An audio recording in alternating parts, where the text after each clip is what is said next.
એ અહીંયા કિલ્લાબંધીનો પ્રારંભ એ અહીંયાથી સ્ટાર્ટ થશે. તો તમને હું બતાવવા જઈ રહ્યા છું કિલ્લાબંધીનો પ્રારંભ. મિત્રો તમે જે આ જોઈ રહ્યા છો, કેમેરામેનને હું કહીશ કે થોડા નજીક આવશે તો તમને અહીંયા દેખાશે.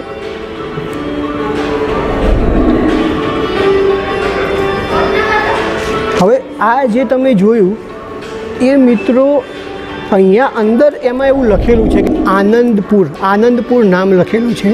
તો આપણને એ ઉપરથી એવું જાણવા મળશે પ્રાચીન કાળમાં વડનગરનું નામ આનંદપુર હતું અને આનંદપુર કેવું હતું એની રેપ્લિકા, આ શિલની રેપ્લિકા આપણને અહીંયા જોવા મળશે.